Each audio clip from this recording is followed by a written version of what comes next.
वक्त नूर को कोहिनूर बना देता है। वक्त नूर को कोहिनूर बना देता है, जख्म छोटा सा नासूर बना देता है।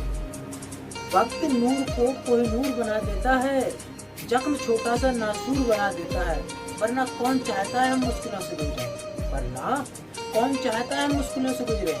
वक्त इंसान को मजबूर बना देता है, वक्त इंसान को मजबूर बना देता है। हेलो दोस्तों, मेरा नाम अनिल कुमार है। मेरे YouTube channel the best education में आपका स्वागत है। जैसे कि आप जानते हो, मैं इंडियन ज्योग्राफी पढ़ा रहा हूँ। इंडियन ज्योग्राफी में हम पढ़ेंगे क्या, तो भारतीय मृदा। ठीक है, तो बिना समय वेस्ट किए आइए स्टार्ट करते हैं। सबसे पहले देखते हैं कि मृदा शब्द की उत्पत्ति हुई कैसे। मृदा शब्द की उत्पत्ति लैटिन भाषा के सोलम शब्द से हुई है, जिसका अर्थ क्या होता है, फर्श। मृदा शब्द की उत्पत्ति लैटिन भाषा के सोलम शब्द से हुई है, जिसका अर्थ क्या होता है, फर्श। ठीक है दोस्तों, मृदा या मिट्टी का अध्ययन कहलाता है पेडोलॉजी। क्या कहलाता है, पेडोलॉजी। ठीक है, मृदा या मिट्टी का अध्ययन क्या कहलाता है, पेडोलॉजी कहलाता है। भारतीय कृषि अनुसंधान संस्थान की स्थापना 1953 में हुई थी। ठीक है, कहाँ पर हुई थी, तो नई दिल्ली में हुई थी। ठीक है, इसका मुख्यालय कहाँ पर है, तो नई दिल्ली में है दोस्तों। इसको क्या बोलते हैं, ICAR यानी Indian council for agriculture research, इसको बोलते हैं। ठीक है, इन्होंने क्या किया है, ICAR ने क्या किया है कि भारत में 8 प्रकार की मिट्टियों का पता लगाया है। कितने प्रकार की, 8 प्रकार की मिट्टियों का पता लगाया है। सबसे पहले देखते हैं, पहाड़ी मिट्टी हो गया, मरुस्थलीय मिट्टी हो गया, जलोढ़ मिट्टी हो गया, लाल मिट्टी, काली मिट्टी हो गया, लैटराइट मिट्टी हो गया, और पीट व दलदली मिट्टी, अम्लीय या क्षारीय मिट्टी। ठीक है, तो 8 प्रकार की मिट्टियों का पता लगाया है।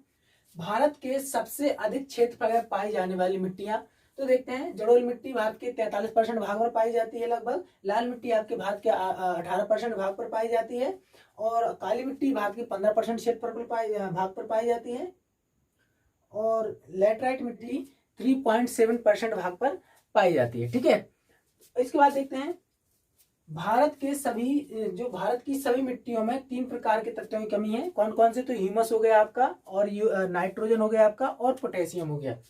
दोस्तों ह्यूमस क्या है वास्तव में, तो समझिए, जो आपके जीव और पेड़ पौधों के सड़े गले भाग को क्या बोलते हैं, तो ह्यूमस बोलते हैं। समझ में आया, ओके, आगे बढ़ते हैं। तो 8 मिट्टी हैं, 8 मिट्टियों के बारे एक एक करके हम क्या करेंगे, एक एक करके उनका अध्ययन करेंगे। तो सबसे पहले देखते हैं हम जलोढ़ मिट्टी। जलोढ़ मिट्टी इसे काप या कछारी मिट्टी बोलते हैं। अच्छा, काप या कछारी मिट्टी के अलावा इसे एक और नाम से जाना जाता है, वो नाम क्या है, तो वो है आपका दोमट मिट्टी। ठीक है, काप या कछारी या दोमट मिट्टी के नाम से इसे जाना जाता है। यह भारत के सर्वाधिक क्षेत्रफल में पाई जाती है, लगभग कितने, तो 43% भाग पर पाई जाती है, ये याद रखिएगा। नेक्स्ट, ये क्या होता है कि जो भारत है ना, मुख्य रूप से जो जलोढ़ मिट्टी भारत के 2 भागों पर पाई जाती है। 2 भागों में कौन कौन से भाग हो गए, एक तो हो गया या वो उत्तरी मैदान, भारत का उत्तरी क्षेत्र, ठीक है, या उत्तरी मैदान। एक हो गया तटीय मैदान। ठीक है, एक हो गया आपका क्या होगा, उत्तरी क्षेत्र, दूसरा हो गया आपका तटीय मैदान। तो उत्तरी अगर मैदान देखा जाए इसका, तो जो आपका सतलज नदी से लगाकर ब्रह्मपुत्र नदी के बीच का मैदान क्या होता है, यहाँ पर क्या पाई जाती है, तो जलोढ़ मिट्टी पाई जाती है। तटीय मैदान में देखे जाए तो यहाँ पर देखो, जो नदियां है ना आपका, यहाँ पर बेतरणी नदी है, ब्रह्मणी नदी है, यहाँ पर गोदावरी है, महानदी भी है, यहाँ पर कृष्णा नदी भी है, कावेरी नदी है। इनके डेल्टा पर क्या पाई जाती है, तो ये आपकी जलोढ़ मिट्टी पाई जाती है। समझ में आया। नेक्स्ट देखो, उत्तर भारत के मैदान सतलज नदी से ब्रह्मपुत्र नदी के बीच में जलोढ़ मिट्टी पाई जाती है, लिखा भी है मैंने यहाँ पर। नेक्स्ट देखो, पश्चिमी तटीय मैदान के अंतर्गत यह मिट्टी केरल और गुजरात, केरल का जो आपका पेरियार नदी है यहाँ पर पाई जाती है। गुजरात में जो यहाँ पर नदी है, साबरमती नदी होगी आपकी, और ताप्ती नदी होगी आपकी, और नर्मदा नदी होगी, तो इनके मुहाने पर पाई जाती है। ठीक है, इसके बाद देखते हैं, जलोढ़ मिट्टी होती क्या है, तो जलोढ़ मिट्टी वास्तव में वह है कि नदियों द्वारा पहाड़ या पहाड़ियों को काट कर लाई गई मिट्टी है, मैदानों में बिछाई गई। ठीक है, नदियों द्वारा पहाड़ और पर्वतों के काट कर लाई गई मिट्टी, और जो क्या है, मैदान में बिछाई गई, उसे हम क्या बोलते हैं, तो जलोढ़ मिट्टी बोलते हैं। समझ में आया। नेक्स्ट देखो, जलोढ़ मिट्टी 2 प्रकार की होती है, एक तो होती है बांगर, एक तो होती है खादर, दूसरी होती है खादर।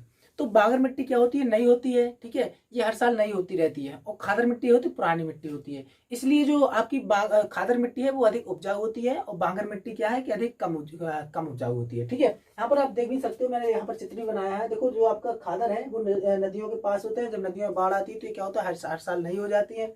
जो बांगर मिट्टी है वो बहुत दूर है, देखो इससे, तो यहाँ पर क्या होता है, ये यहाँ पर पानी, बाढ़ का पानी नहीं जा पाता, तो ये मिट्टी पुरानी ही रहती है, इसलिए क्या है, कम उपजाऊ रहती है।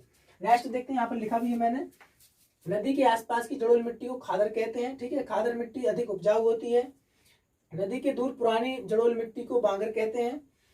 बांगर मिट्टी कम उपजाऊ होती है, ठीक है, बांगर मिट्टी कम उपजाऊ होती है। भारत में सबसे अधिक उपजाऊ मिट्टी जड़ोल मिट्टी होती है। समझ में आया। बांगर क्षेत्र की खुदाई करते समय कैल्शियम की ग्रंथियां मिलती हैं, जिन्हें हम स्थानीय भाषा में कंकड़ कहते हैं। ठीक है, क्या कहते हैं? कंकड़ कहते हैं। ये ग्रंथियां वास्तव में होती क्या, तो देखो इस टाइप की होती हैं ग्रंथियां, इस टाइप की ग्रंथियां होती हैं ये। तो ये क्या करती हैं, ये जब अपन खुदाई करने के लिए जाते हैं तो इस टाइप की ग्रंथियां मिलती हैं, कंकड़ मिलते हैं, और ये क्या होते हैं कि अशुद्ध कैल्शियम के होते हैं। ठीक है, समझ में आया इतना।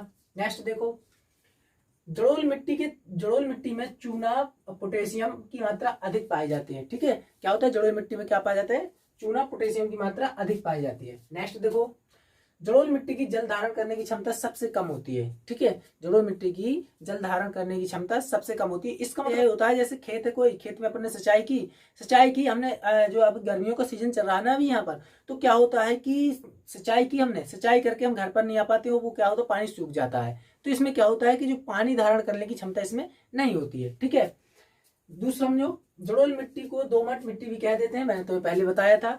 नेक्स्ट देखो, इसका जो रंग होता है हल्का धूसर या राख धूसर टाइप का इसका रंग होता है। समझ में आया। और जड़ोल मिट्टी में देखो मुख्य रूप से कौन कौन सी फसलें की जाती हैं, तो देखिए आप, चावल, गेहूं, गन्ना, जूट, कपास, तिलहन, जो फल सब्जियों वाली और क्या आदि खेती की जाती है। आपने देखा होगा कि यहाँ पर गर्मियों का सीजन चल रहा है, अभी बहुत सारे जो तरबूजे खरबूजे बिकने के लिए आते हैं। ठीक है, तो क्या होता है कि जो तरबूजा खरबूजा है वो सबसे अधिक जड़ोल मिट्टी में होता है। नदियों के जो किनारे होते हैं ना, यहाँ पर एक खेत पर फसल होती है किसकी, तरबूजे और खरबूजे की। कुछ अदर पॉइंट भी समझते हैं। देखो यहाँ पर क्या है कि 5 दिसंबर को विश्व मृदा दिवस मनाया जाता है। ठीक है, 5 दिसंबर को क्या मनाया जाता है, विश्व मृदा दिवस मनाया जाता है। 2015 को अंतरराष्ट्रीय मृदा दिवस के रूप में घोषित किया गया। ठीक है, तो आज के लिए इतना ही रहने देते हैं। वीडियो अच्छा लगे तो लाइक करना है, प्यारा से कमेंट करना है, और ये वीडियो अपने दोस्तों में ज़्यादा दोस्तों में शेयर करना है। और हाँ, मेरे YouTube channel the best education को सब्सक्राइब जरूर कर लेना। ठीक है, ऐसे ही पढ़ते रहिए मेरे साथ, क्योंकि पढ़ेगा इंडिया तभी तो आगे बढ़ेगा इंडिया। बहुत बहुत धन्यवाद आपका वीडियो देखने के लिए। आपका दिन शुभ हो।